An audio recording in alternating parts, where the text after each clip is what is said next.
அதனுடைய ஒரு brand ambassador போல்.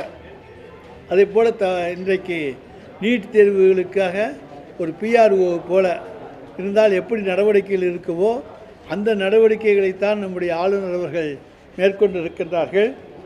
இன்றைக்கு இன்றைய தினம் காந்தி மண்டப வளாகத்திலே காலையிலே அவர் சொல்லுகிறார், காந்தி மண்டப வளாகத்தில் மது பாட்டில்கள் கண்டறியப்பட்டிருக்கிறது, அது காந்தி மண்டப வளாகத்துக்குள்ளே இருக்கிறது, மிகுந்த வருத்தம் அளிக்கிறது என்று சொல்லியிருக்கிறார். ஆளுநரோடு ஒரு கேமராமேன் போகிறார். அந்த ஆளுநருக்கும் கேமராமேனுக்கும் அந்த மது பாட்டில் தெரிந்திருக்கிறது. அது ஒரு பாட்டில் இருக்கிறது, அதை மது பாட்டில் என்கின்றார். ஆனால் ஒரு மாநில அரசு எந்த அளவு இந்த இரவு நேரங்களிலே சென்னை மாநகரத்தை சுத்தம் செய்கின்ற பணியை மிகச் சிறப்போடு சென்னை மாநகராட்சி செய்து கொண்டிருக்கிறது. நம்முடைய காந்தி மண்டபம், அதே போல் அங்கே இருக்கக்கூடிய காமராஜர் நினைவிடம் போன்றவையெல்லாம் பகல் நேரங்களிலே அங்கே இருக்கக்கூடிய தொழிலாளர்களை வைத்துக்கொண்டு சுத்தம் செய்யப்படுவது வழக்கம். எனவே அதிகமான குப்பை சேருகிற மெரினாவை கூட சுத்தமாக வைத்து கொள்ளக்கூடிய அளவுக்கு செயல்படுகிற ஒரு அரசாகத்தான் எங்களுடைய தலைவர் தளபதியினுடைய அரசு இருக்கிறது. அந்த அளவுக்கு சுத்தத்துக்கு நாங்கள் முக்கியத்துவம் கொடுத்து கொண்டு தான் இருக்கிறோம். ஆனால் அதே நேரத்தில் அங்கே மதுபாட்டில் இருந்தது என்று சொன்னால், வீட்டில் நாம் வீட்டை பாதுகாப்போடு தான் வைத்து கொண்டிருக்கின்றோம். ஆனால் யாராச்சும் ஒரு திருடன் திருடி விட்டால் அந்த வீட்டில் பாதுகாப்பு இல்லை என்று சொல்ல முடியாது. அதை ஏன் அந்த பாதுகாப்பு குறைவு என்று கண்டுபிடிக்க வேண்டுமே தவிர, அதை விட்டு அங்கே பாதுகாப்பு குறைவு என்று சொல்லிக் கொண்டிருப்பதிலே பிரயோஜனம் கிடையாது.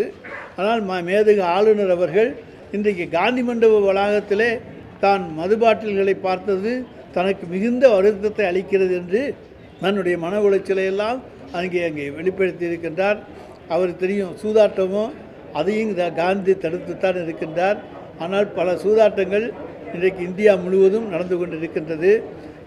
எங்களுடைய மாண்புமிகு தமிழ்நாடு முதலமைச்சருடைய அரசு என்றைக்குமே மதுவிலக்கு வேண்டும் என்கின்றது, மதுவிலக்கு கொள்கைக்கு ஆதரவான அரசு. ஆனால் அதே நேரத்தில் மதுவை ஒழிக்க வேண்டும் என்று சொன்னால் எல்லா மாநிலமும் சேர்ந்தால் தான் ஒழிக்க முடியும், தமிழ்நாடு மட்டும் ஒழிக்க முடியாது. அதை ஒன்றிய அரசு தான் கையிலே எடுத்துக்கொள்ள வேண்டுமே தவிர மதுவை ஒழிப்பதற்கு தமிழ்நாடு அரசு கையிலே எடுத்துக்கொண்டால் முடியாது.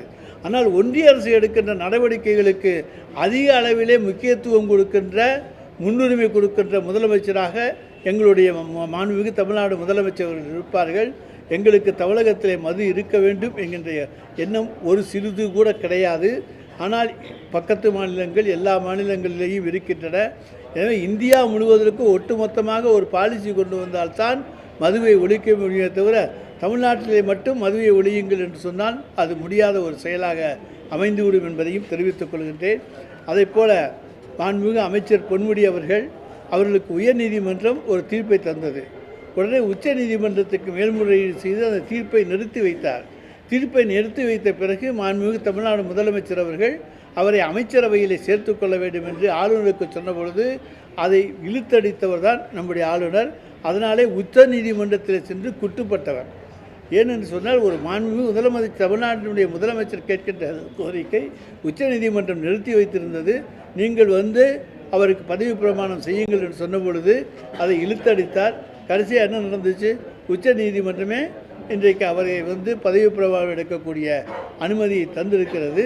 அந்த தண்டனைகள் நிறுத்தி வைக்கப்பட்டிருக்கின்றன என்பதை நாங்கள் தெரிவித்துக் கொள்கின்றோம். எனவே இன்றைக்கி எண்ணி துணிக என்ற தலைப்பிலே ராஜ்பவனில் இன்றைக்கு ஒரு கதா காலட்சேபத்தை அரங்கேற்றியிருக்கிறார். எப்படி செய்தாலும் அதில் அறிவியலுக்கு முரண்பாடான கருத்துக்களை ஆளுநர் அரங்கேற்றம் செய்தாலும் சரி, நடைமுறைப்படுத்தினாலும் சரி, தமிழகத்தில் அது எடுபடாது. இது திராவிட பூமி. இங்கே இருக்கின்ற எல்லாருடைய உணர்வுகளும் ஒரே மாதிரியான உணர்வுகள் தான்.